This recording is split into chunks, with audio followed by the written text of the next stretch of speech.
So I just wanted to start by acknowledging the traditional owners on all the lands which we're meeting on today. We're meeting on stolen land, which was never ceded.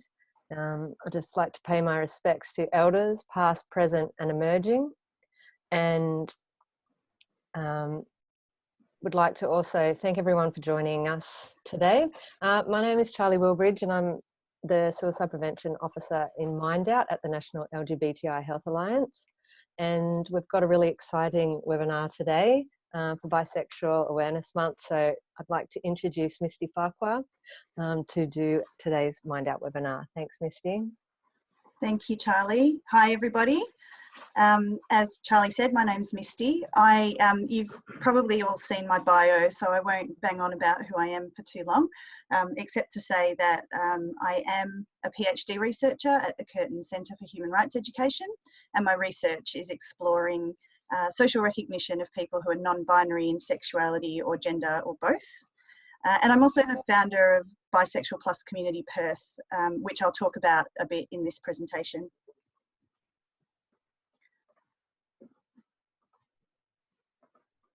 I would also like to acknowledge the traditional owners of the land on which I'm working from today, the Whadjuk people of the Noongar Nation, and pay my respects to their elders past, present and emerging, and also acknowledge that this land was stolen from them and sovereignty was never ceded. I'd like to also acknowledge the other coordinators of Bisexual Plus Community Perth, whose support makes the work that we do possible. And in particular, I'd like to acknowledge Dr. Duke Dow, who recently co-authored a paper documenting the work we've been doing. And I can make that paper available to people after the webinar if they're interested, or otherwise there's the link in the presentation. I'd also like to thank the group members whose lived experiences are included in the presentation to bring a richness to this account of the work that we do. So today I'm hoping to cover off on these areas. So first of all, what is bisexuality? And then invisibility and biphobia, mental health, community building and inclusive practice. As we go through, if you want to ask me questions, feel free to do that in the chat. I'll check the chat every now and then to see what people are asking or saying and respond to those as we go. Just to make it a bit more interesting, so it's not just me and we're having a bit more of an interaction. Though do bear with me while I figure out how to get the chat up. Okay, right. So somebody's asked if it's okay to take screenshots of the presentation for personal use. I'm really absolutely fine with that if people want to do that. Right, let's get cracking then. I wanted to start with some real basics just to make sure that everyone is on the same page. So before I talk about what is bisexuality, I wanted to talk about how bisexuality fits into the LGBTI acronym. It seems pretty straightforward because there's a B right there in the middle, but I guess I probably want to talk about that. You know, most people are very familiar with lesbian and gay, and to an extent transgender, and more so these days intersex, but often bisexual gets left out of the acronym or not mentioned or rolled into lesbian and gay. But it is a very separate identity and a very separate thing. What I've got here is just a breakdown of what each of the letters in the acronym represent. So lesbian, gay, bisexual is about sexuality. So that is who we're attracted to romantically and emotionally and sexually. Transgender is in the category of gender. So that is about how we feel about who we are in our minds. So if we were a head in a jar in 100 years' time, we would still have an idea of what our gender was, even if we didn't have a body attached to that. And then, of course, intersex is about bodies, so that's more biological. So bisexuality sits very firmly in that area of sexuality. Robin Ox is a bisexual activist from the US who was recently over in Australia doing a talk at the Better Together conference, and her definition of bisexuality is the one that's most commonly used throughout activist circles. and that is that I call myself bisexual because I acknowledge that I have in myself the potential to be attracted romantically and or sexually to people of more than one gender, not necessarily at the same time, not necessarily in the same way, and not necessarily to the same degree. We really like this definition because it covers off on a lot of the nuance that people forget about. So often, you know, if a bisexual person's in a relationship with somebody of a particular gender, then their sexuality gets assumed to be either straight or gay, depending on that gender. So this is kind of talking a bit more about the nuances around there. But short form of bisexuality is that it's a person who has the potential to be attracted to people of more than one gender.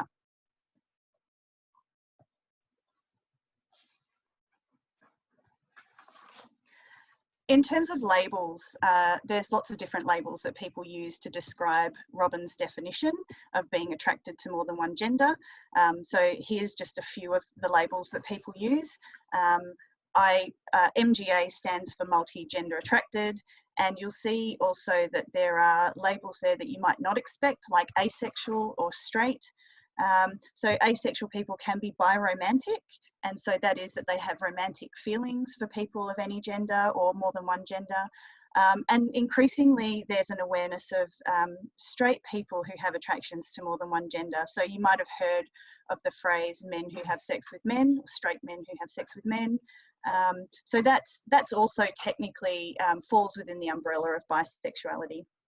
But today we're not going to focus on the labels so much, and we're going to talk more about ways of being. So I use bisexual or bisexual plus to describe that attraction to more than one gender.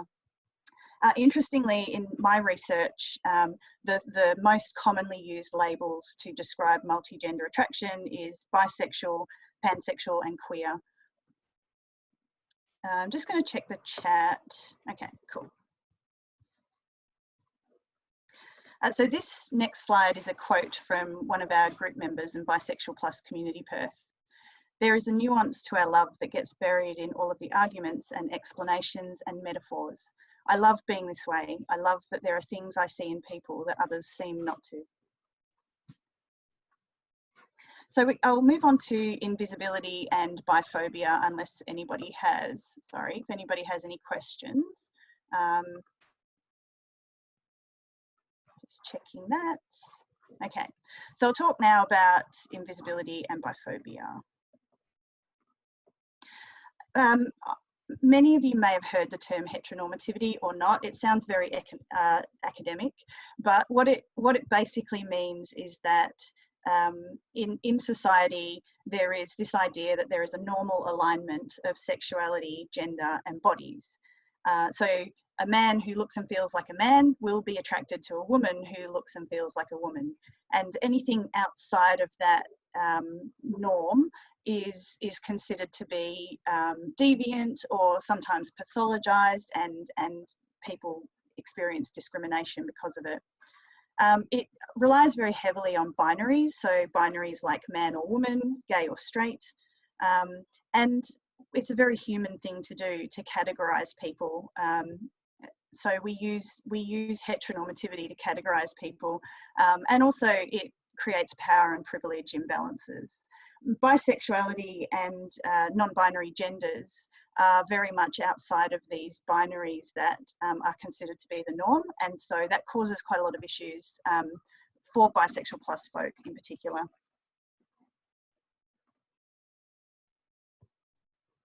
So we experience something called biphobia, which is distinctly different to homophobia and often is not mentioned. So often you'll hear people say homophobia and transphobia, but biphobia is distinctly different to those things. It relegates bi plus people to stereotypes of indecision, confusion, and promiscuity, which you'll see a lot of in the media and media representations of bisexuals. And bisexuality to a phase that individuals go through on their way to accepting their true orientation as gay or lesbian or straight. Negative attitudes towards bisexuality has historically excluded bi plus people from LGBTIQ plus activism and discourse, and goes hand in hand with the fact that bisexuals are less likely to be out compared to gays and lesbians. Worldwide, funding for bi-specific programs is very low. Trans-specific program funding increased by over 40% in 2017, with bisexual plus equivalents only receiving 210,000 compared to 32 million, and most of that came from a bisexual organisation. So what we're saying here is that any bisexual activism or programs comes from the community and is supported by the community, but there's very little support outside of that.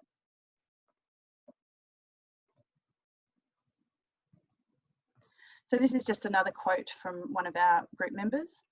"Bi-visibility is important to me as a queer woman in a relationship with a man. I feel like my identity is erased unless I scream it, and I'm doubted even when I do. It's not a stage, it's not for attention, it's me." So what's important about this quote, I guess, is that this person has described themselves as a queer woman in a relationship with a man. And so you can imagine that out in the world, there's a lot of assumptions being made about her being a straight woman, when in fact she's not.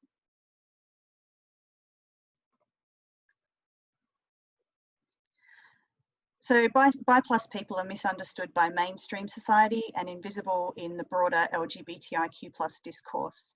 This is what we know as double discrimination, so receiving discrimination from both within and outside of our own communities. It contributes significantly to higher rates of physical and mental health disparities experienced by bisexuals, and may also lead to unhealthy coping mechanisms such as substance abuse and sexual risk-taking. And the statistics show that bisexual plus people engage in those risk-taking behaviours a lot more than other groups. And these problems are often exacerbated as we feel less able to access medical and psychological support due to that lack of awareness and understanding of our particular issues. So this graph is actually on the National LGBTI Health Alliance website, and it's from Private Lives Too in 2012, and it shows psychological distress experienced by LGBT people compared with the general Australian population. And you'll see here that the first bar is the general population, and the next one is trans people, and then bisexual and same-sex attracted, and I've circled the bisexual bar. You'll see that it's significantly higher than the general population, but also than same-sex attracted people, so that's gay and lesbian people typically. And it's very close to the psychological distress that trans people experience. And we know that there's actually a lot of crossover in those identities of trans and bisexual. So that there is a real, an increasing interest in trans and gender diverse mental health, but we're not seeing that same interest in bisexual mental health is a real concern for the community. I'll just do one more slide and then check for any questions. So the thing that I wanted to also raise around mental health in particular is intersectionality. I'm sure most of you are familiar with this term, but we're talking about the interconnection of social categories that may compound discrimination or disadvantage. So this is really just to illustrate that bisexual plus people who already have very poor mental health may also be, for example, trans or gender diverse, and often are. And they may also have other identities that are impacting on their mental health for various reasons. So, you know, ethnicity, disability, income, education, etc. So people who have intersections of identity may be less likely to come out. They may be less likely to receive support from family and friends. They may have internal conflicts between their different identities, and so that might be one of the reasons they're less likely to come out. And they're more likely to experience social isolation. So you won't necessarily know when someone is bi plus, so you need to just make sure that you are consistent in your inclusive practice. I'm just going to check for questions real quick. Okay.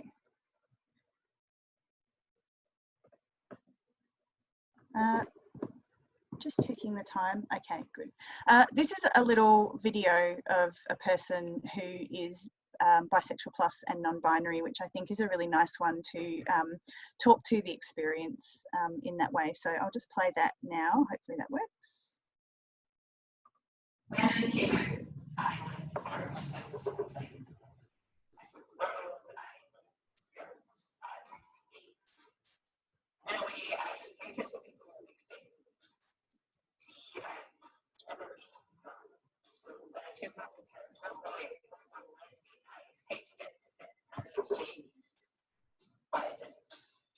It is a bad lie when you say that with girls, it's just time. I also see gaps. The liking boys for me didn't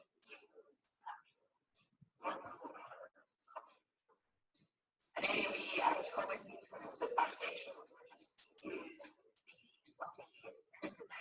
I've learned the world that there is a gold star lesbian, a fat, firm bed with multiple violets, declaring that she does not date by girls. So when I came out, I went part of myself was like, I had this opposite sex attraction. I didn't want my family to think it might be straight because while I'd seen the movies, read the stories about gay people hiding from their sexuality, I'd never yet met anyone afraid to come out as a little bit hetero. When I came out, I lived part of myself inside the closet, closed the door, locked it, because what I did was that every time I found myself backwards, girlish positions, performing feminine, I couldn't figure out why I felt so masculine, stripped of my baggy tees and plaid, with how primary girls felt like reality. When I came out, I had my royalist from myself, pushed to the back of the higher shelf, kept it in the closet, closed the door, and locked it, decided I only dated girls. Now it's 2019. Years later. This isn't my half of it after far from it, but I know myself as ever. I have a fuller vocabulary and words that fit me better, like gender queer, terms that redefine my sexuality, because even though the chromosome fulcrum in my head might be shaped like two X's and their eyes, that's just a place to hang the next of my sexuality and my masculinity. And these little steps.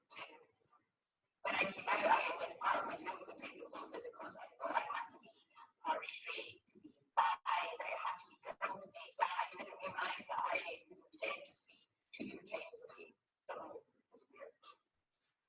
That in the same years get here. And this isn't what happened later after. I still have a closet. And sometimes I forget.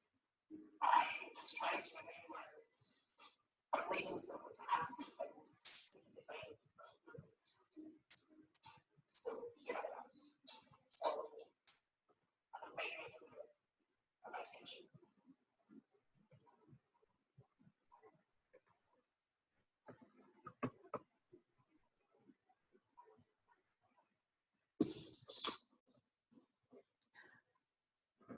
Okay, I've just seen that the audio didn't come through, but hopefully you saw what they were talking about, and I will email the link to the video after the webinar. At this point, before I continue, does anybody have any questions or reflections on anything that we've spoken about today?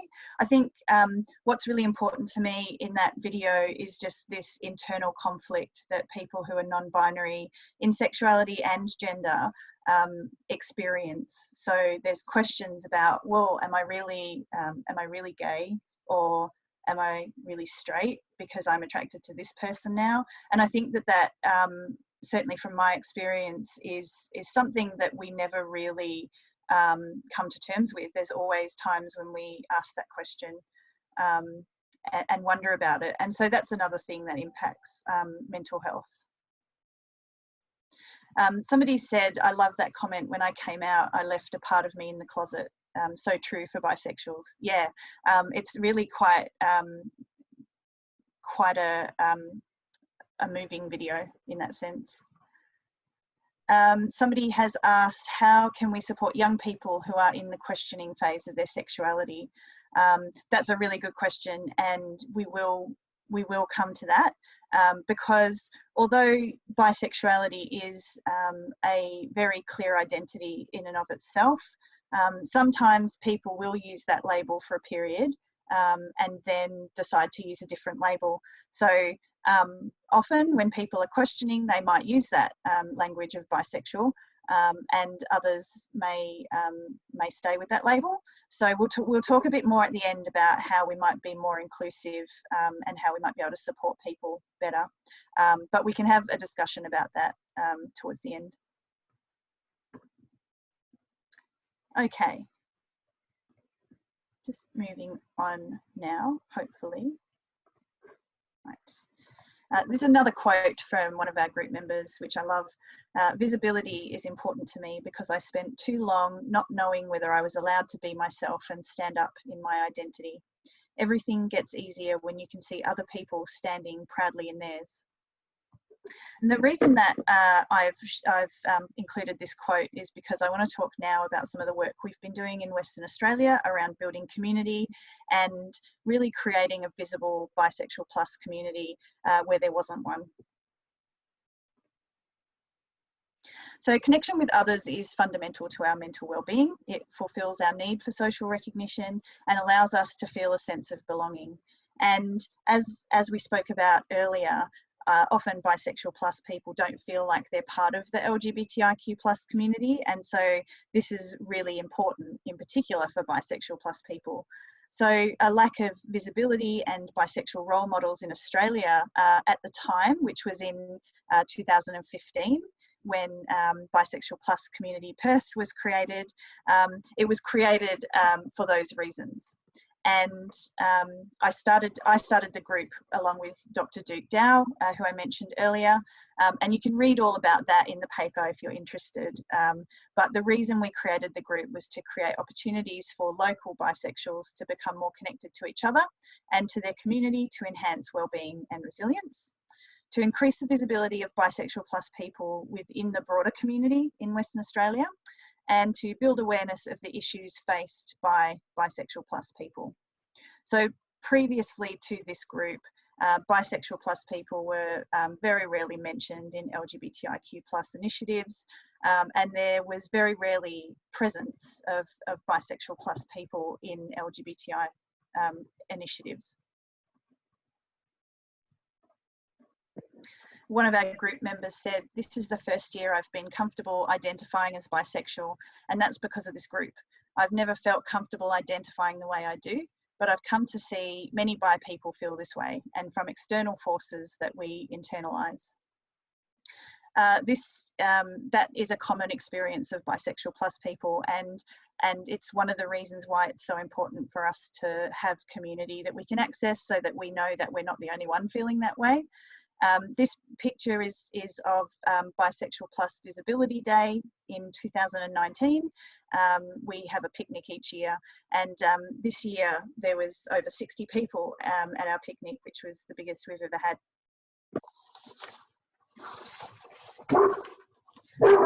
Sorry, I have dogs. Pippin says hi. So Bisexual Plus Community Perth, where we're at the moment, is that we have over 1,000 members on a Facebook page, and it is only a Facebook page, Bisexual Plus Community Perth.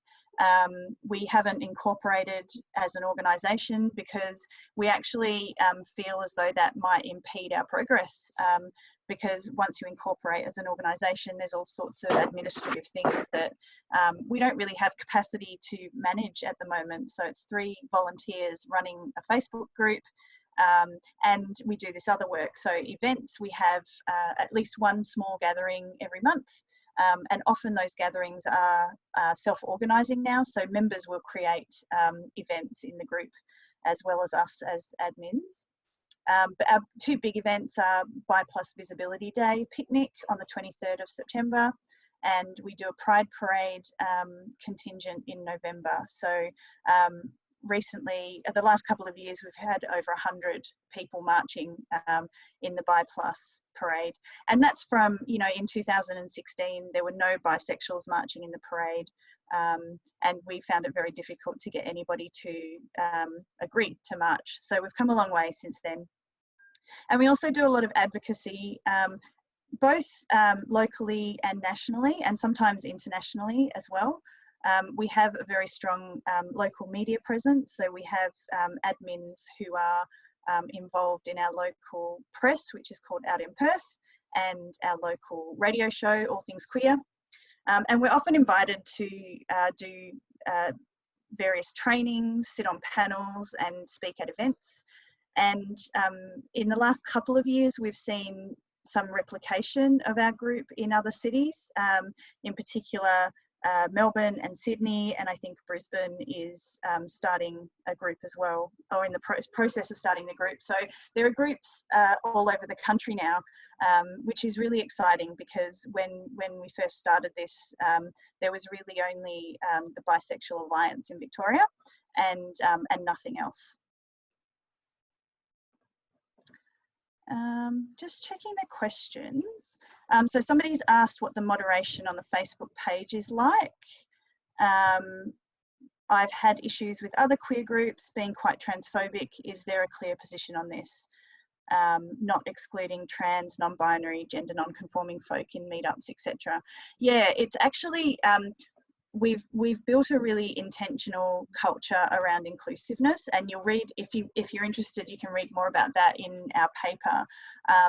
Because we have a lot of diversity in terms of gender and also in terms of ethnicity, we've been really hard on anything racist or transphobic, and we've been really clear that the group is very inclusive of diversity, and that culture seems to have really to have really shone through. And I mean, I guess we have some really vocal trans and gender diverse people in the group who are also very proudly bi or pan. So I think that really helps. I myself am non-binary, so and one of our other admins is non-binary too. So we're really, really aware of that kind of stuff. Somebody's asked how to find the Facebook page. It's a group, and it's called Bisexual Plus Community Perth. If you're interested in joining, there's just a couple of screening questions that we have. But yeah, people are welcome to join, even if it's just to see how it runs, if you're interested.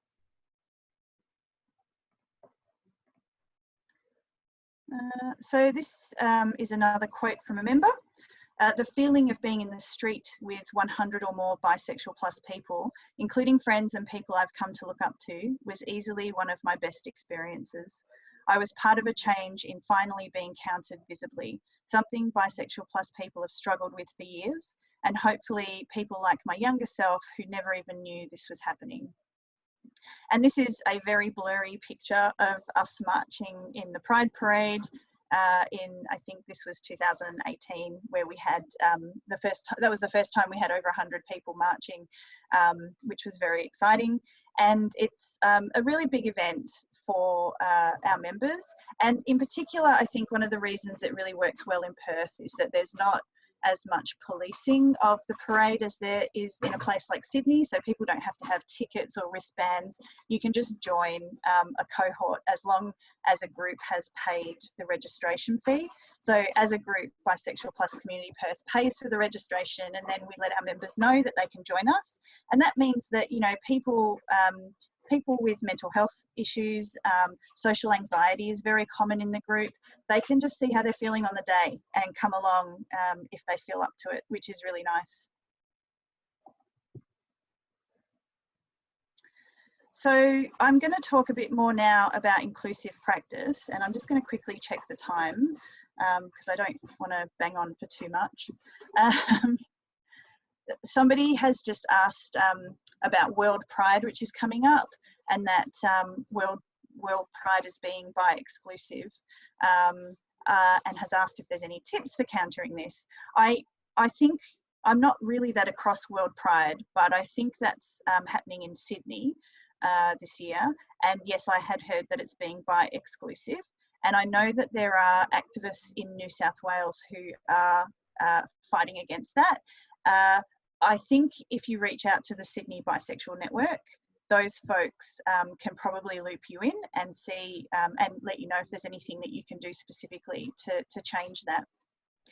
But that's a good question, and that happens, it seems to be something that happens a lot in pride spaces, that bi+ people are excluded.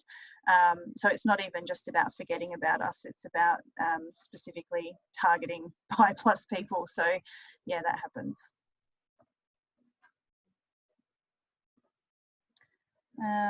Right, so I have put together a few things that that I know are really valuable to bi+ people in the workplace or even in service provision, that can make us feel like we are really included. So I'll go through each of these, and as before, just feel free to shout out if you have any questions or comments on that. So the first category is about signalling allyship. So and a lot of these points will be very similar around LGBTIQ+ inclusion, but because of the invisibility that bi+ people face, I think it's really important to specifically say, you know, we're not just thinking about gay and lesbian people here, we're also acknowledging that bisexuality is a separate identity and that there are different issues that bi+ people are facing. So yeah, wear badges and display posters and resources that are specific to bisexual+ people. One of the things that Bisexual+ Community Perth does in collaboration with Trans Folk of WA is something called the Little Pride Pin Shop, and I've got a link there to it. We sell pride flag pins and pronoun badges, and all of the proceeds go directly to Bisexual+ Community Perth and Trans Folk of WA. You can buy the pins online. If you're interested in having a look, you can find us on Facebook, or we have a website. But that's one of the things that that queer people see. If you're wearing a badge or a pin, we're like a moth to a flame to that. If we see a bisexual flag, people are going to feel really comfortable coming to you and talking about bisexuality. Use gender neutral language on forms and remove unnecessary questions. So this is particularly important when it comes to asking questions about a person's partner, but also about their own gender identity. So obviously if a person is trans or gender diverse, that kind of stuff can be uncomfortable. And call out biphobia whenever you see it. So if you hear things about bisexual people being confused or promiscuous, or you know, it's just a phase, then call that out so that bi+ people are not expected to do that on their own. And again, like I said, this is stuff that you will hopefully be doing for all of the LGBTIQ+ community. So the second category is about checking your assumptions. So don't assume a person's sexuality based on your own perceptions. So if you see two people, one of whom looks to you like a woman and the other looks to you like a man, first of all, you can't assume that that is a man or a woman. You don't know their gender identity, but certainly you can't assume that they are a straight couple, because often they won't be. And it's really about shifting those assumptions that people have around heterosexuality being the norm. Similarly, if you see two people you think are men or two people you think are women, you can't assume that they're gay. Again, one or both of them may be bisexual. Don't ask questions that you would not ask anyone else. This applies to everyone really, but it's one of the questions that bisexual+ people get asked quite often is about how many partners they've had of different genders. So it's almost like this idea that they need to prove that they're bisexual by listing out their sexual history. And that's a really common thing. You know, people are, in the same way as straight people are straight whether or not they've had sex, bisexual people are bisexual whether or not they've had sex. So don't ask ignorant questions, and that's pretty straightforward. Avoid speaking or writing in generic binaries. So there's not only two options, there's not just gay or straight, there's also bisexual. And when you're talking about the LGBTIQ plus community, don't forget about the B. So often we'll hear people say, you know, the lesbians, gays and trans people, but it's really important to explicitly mention bisexuality.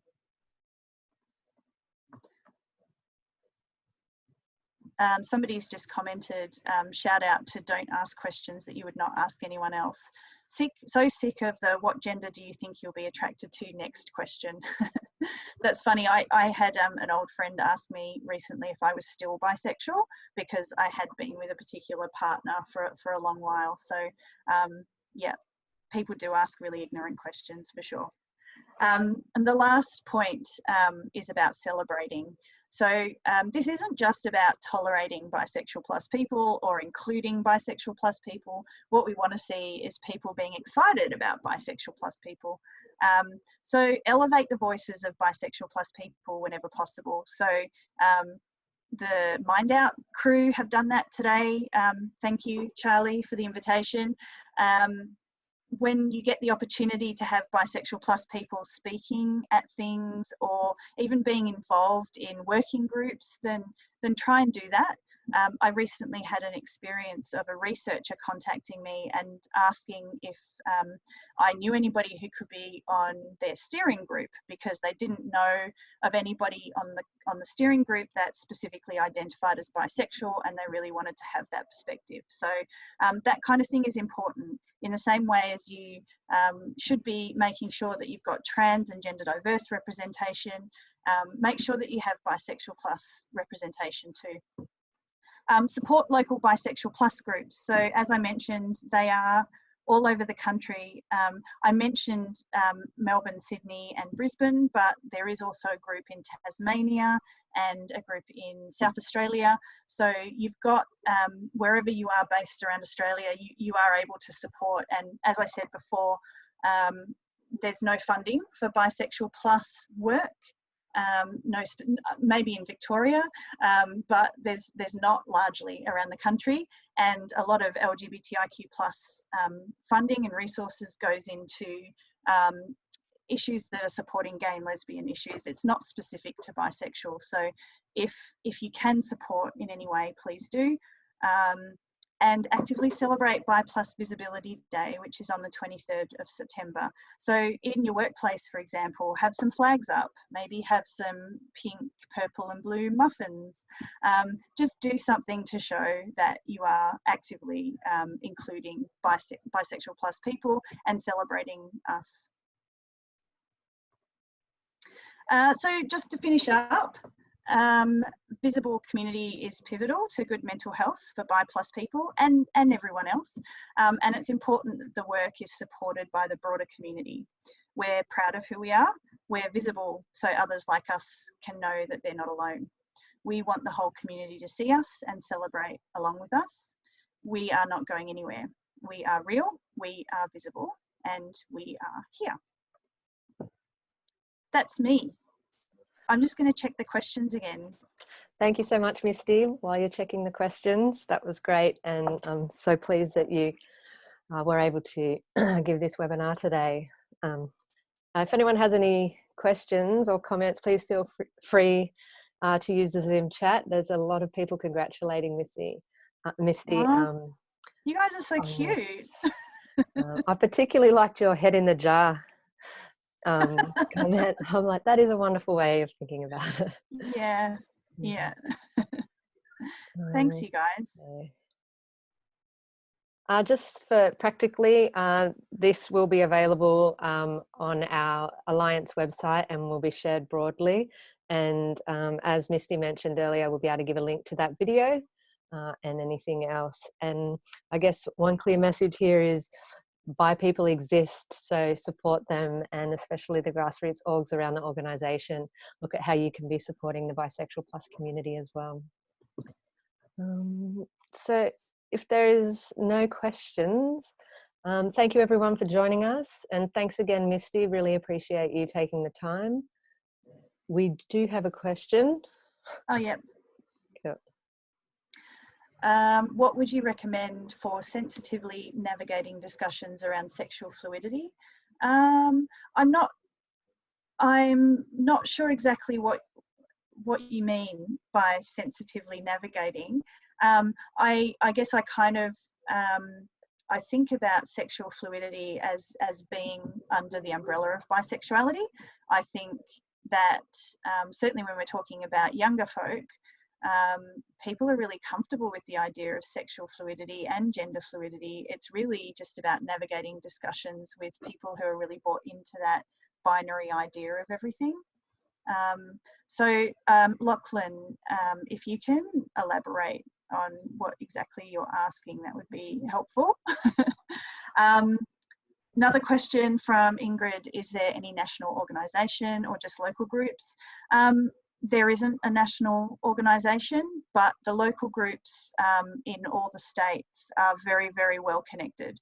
So if somebody in Sydney goes to their group or comes to my group, I can say to them, this is the person you need to speak to in New South Wales, etc. There is a group called Bi Plus Australia, I think, but it's not it's not national. It's a counselling service that can provide counselling at a national level. It's based in Tasmania, but it's not community. It's not a community building group, if that makes sense. So it's really focused on counselling and mental health support. Any recommendations on supporting young people who are questioning their sexuality? I don't have any specific recommendations except to say that it's really important to be aware of what bisexuality is, and that it is a genuine identity in and of itself, because a lot of particularly therapists and counsellors don't have that awareness and may pressure young people to make a decision, which is one of the real problems around bisexuality. So really, I would suggest just being really person-centered. So ask the young person what language they use to describe their sexuality, and just use that language. Even if it's language that you don't think is right, just do that. Somebody has said Bisexuality is a national organisation, right? Bisexuality is an organisation based in Sydney that is, my understanding of it, and correct me if I'm wrong, Hilary, that is about campaigning for awareness of bisexual visibility. And so yes, it is national in that sense, in that, you know, the campaigning is social media and online. So yeah, that's a national organisation. Young people living in a rural area. So somebody's asking about supporting young people in a rural area.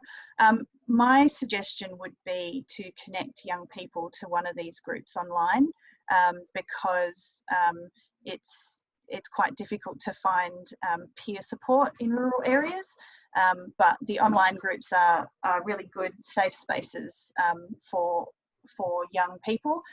And so the bisexual groups, one of the things that we've done a lot of work on is around, there are some problematic bisexual, sorry, my dog is like raiding my bin right next to me.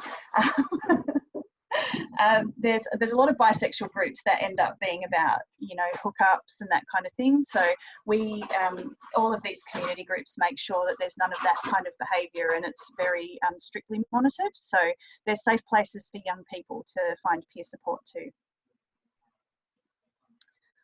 Lachlan has clarified. Okay, what would you recommend to avoid insensitive discussions around, do you prefer men, trans women, trans or women, etc., but still opening up a discussion where appropriate and relevant around sexual fluidity, as well as questioning sexuality? If you're talking about avoiding insensitive discussions from your perspective, or I mean, I would suggest don't ever ask people if they have a preference around people. I think, yeah, it's a difficult one for me to answer.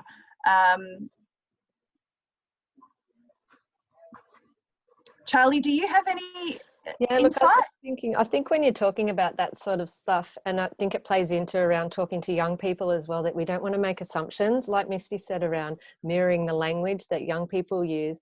I think before we have that language or confirmation around that, it's using gender neutral when referring to a potential partner or someone that they might be interested in.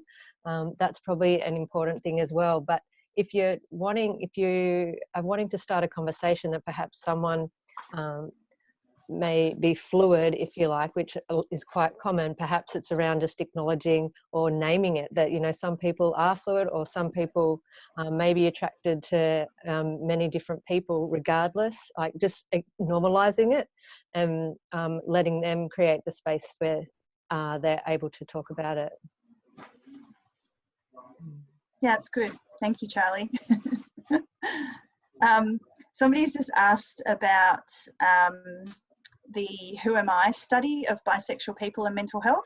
So this is some research, PhD research of Julia Taylor from La Trobe University, which is the largest quantitative study of bisexual people in the world. I think there was over 2,000 people participated. I think it's really great work that's been done. And I am working with Julia on some offshoot pieces from that research. So there's a lot of data there that hasn't been published yet. And so at the moment, we're working on some studies around cisgender bi plus people in perceived heterosexual relationships, because the Who Am I study found that they actually had the poorest mental health, not taking into account intersections like gender diversity. So I think it's a really valuable piece of work. And as we kind of work through the data that was collected, there'll be a lot more awareness around mental health of bi plus people, which is great. Somebody's asked if the Bisexual Plus Community Perth group is open to people under the age of 18. Yes, it is. Yeah. Implications. I mean, it really, we make sure that there's no content shared or spoken about that wouldn't be appropriate for people under the age of 18. It's a support group, so and that's really what we're using it for. Sometimes we might have events that aren't appropriate for people under the age of 18, but we try and be as inclusive as we possibly can of young folk as well.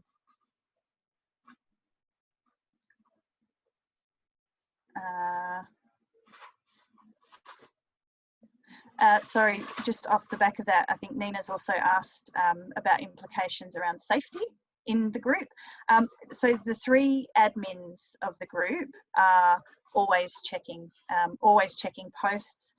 We do have a screening process when people join to say, you know, this is a safe space, it's not for hookups, etc. So people are aware of what the group is for when they join. But we're constantly checking posts and making sure that people are safe. And that's really important, I think, for groups like this. Somebody's asked about the offshoot projects, I'm guessing from the Who Am I research.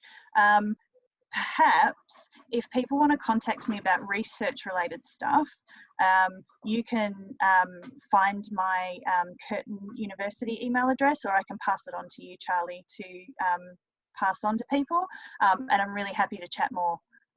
Because there's not a huge amount of people doing work in this particular space, so it's good to have those networks. I think that's all the questions. That's amazing.